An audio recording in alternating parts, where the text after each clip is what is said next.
My name is Jeff Morgan. I am from Dallas, Texas. In El Paso, Texas, there was another mass shooting. The media accounts of this mass shooting still have yet to cover the issue of fatherlessness and the role that divorce played. Here is what the Dallas Morning News is reporting about the shooting that took place in El Paso. El Paso, at least 20 people were shot and killed and 26 more were wounded Saturday morning when a gunman opened fire in El Paso, Walmart packed with back-to-school shoppers. Patrick Wood Crucius, 21, was charged with capital murder and booked into El Paso jail. He has ties to Collin County. On Sunday, authorities said they are pursuing federal hate crimes and firearm charges, as well as a state capital murder charge against him. When he encountered El Paso police officers, a suspect laid down his weapon and surrendered near the scene, Police Chief Greg Allen said. The loss of life is so great. We have certainly never seen this in our community, he said. We pride ourselves on the fact that we are so safe. Certainly, this community is rocked and shocked and saddened by what has happened here. Congresswoman Veronica Escobar, Democrat out of El Paso, said she couldn't comment directly about the motives of the gunmen, but said the manifesto narrative is fueled by hate. It's fueled by racism and bigotry and division, she said. El Paso has historically been a very safe community. John Bash, the U.S. Attorney for the West District of Texas, said authorities were treating the massacre as a domestic terrorism case. We are going to do what we do to terrorists in this country, which is deliver swift and certain justice, he said. He said the office is pursuing federal hate crime charges and federal firearm charges in connection with the attack. What the article does not do is talk about some of the events that may have contributed to this shooting that took place in El Paso. For example, in October of 2011, his mother filed for divorce. 2.5 months later, Patrick became a child of a broken home. It has been very well documented that the mass shooters have come from fatherless homes. They are products of divorce or products of families that have never been truly formed with the father and mother staying together. This is the price that we pay for having no-fault divorce laws, easy divorce laws, divorce on demand. I believe this is the 4th or 5th mass shooting that has taken place in Texas. And I believe in every instance, the person who was behind that was also the product of a broken home. We cannot ignore the fact that this tragedy was set in motion back in 2011. And right here again, as part of the court record and the final decree of divorce, the divorce was filed, the petition was filed on October the 3rd, 2011. The final decree of divorce came on December the 19th, 2011. A product of a broken home, a child of divorce. A child of divorce who becomes a mass shooter. But nevertheless, John Bash, the U.S. Attorney for the Western District of Texas, is seeking to deliver swift and certain justice, and he's also seeking to impose the death penalty upon Patrick Crucius. I would wonder if the U.S. Attorney John Bash, would like to look at the constitutionality of no-fault divorce laws, if he would like to do a study personally to see how many families are unnecessarily broken and how many children's lives take a catastrophic turn because of divorce. The issue of broken families, children of divorce, and mass shootings is very well documented.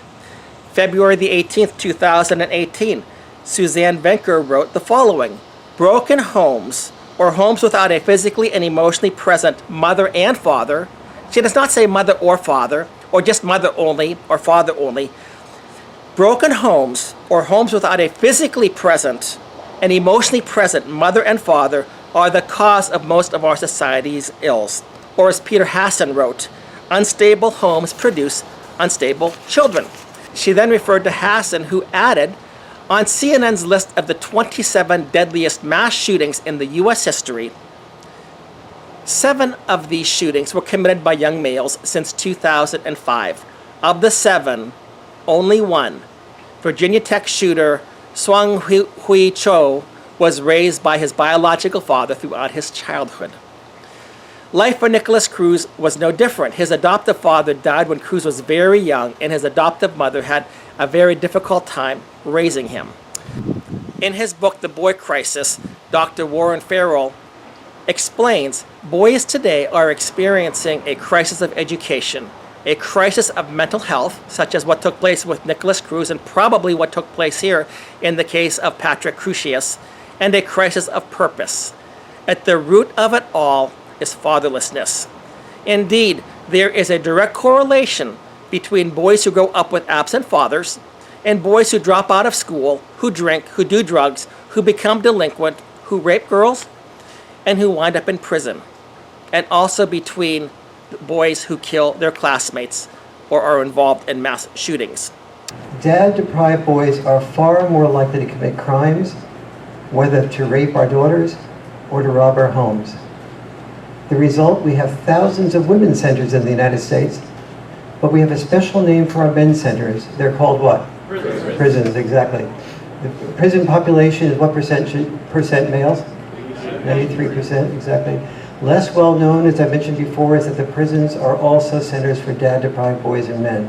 Our mass shooters, I've been looking at mass shooters' backgrounds to the extent I could find them, and since Columbine, and found that more than 90% of the mass shooters are dad-deprived boys.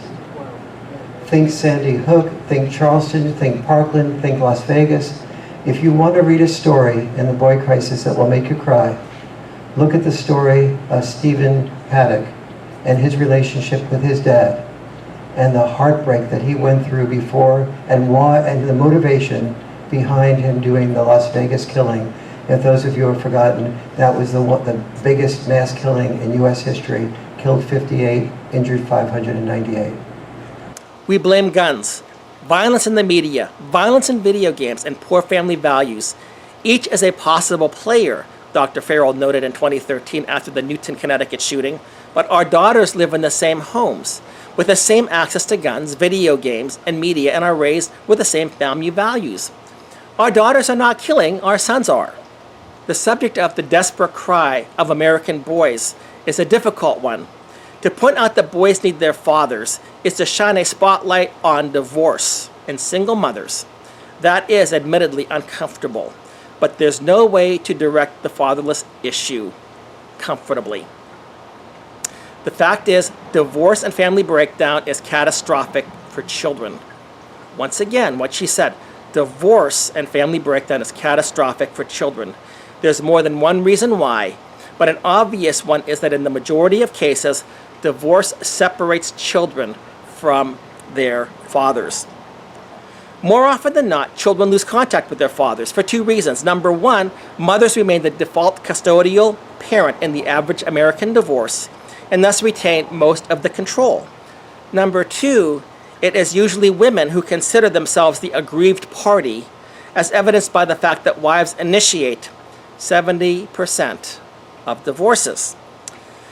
The unfortunate result is that some divorced mothers use any opportunity to undermine their children's relationship with their father, or, if not that, dismiss the significance of a father's role.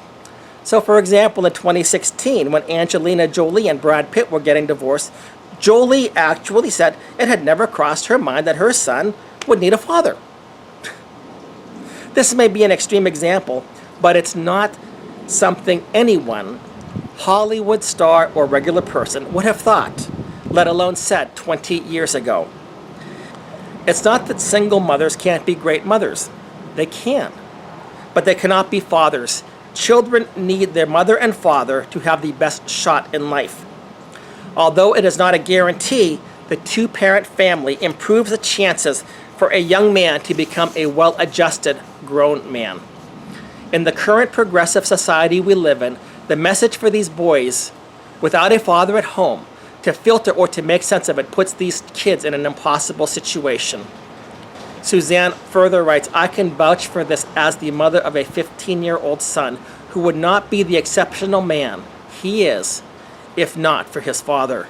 The truth is, I take very little credit for who my son has become. He needed me most when he was little, but once he became aware of his male identity, it was his father, not me, he looked to for guidance and direction. His father was and remains his model for manhood. When boys don't have this model, they suffer.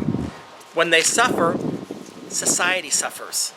A majority of school shooters come from fatherless homes. A study of older male shooters, think of Stephen Paddock, for example, in the Las Vegas massacre, produces similar results. The consequences of fatherlessness are simply staggering. In many instances, women are divorcing perfectly good husbands in their search for what they believe will be a better match, which is a natural outgrowth of no-fault divorce. No-fault divorce, divorce on demand, divorce for any reason, divorce for no reason, divorce for a made-up reason, divorce that is forced upon the person against whom it is filed, and that person has absolutely no defense. In 70% of the instances, that is a wife filing it against a father. And in many of those instances, the father ends up becoming a visitor into that child's life.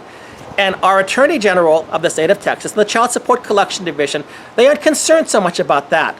All they are concerned about primarily is the father going to pay child support? The father is no longer a father. It's no longer as if he has a real relationship.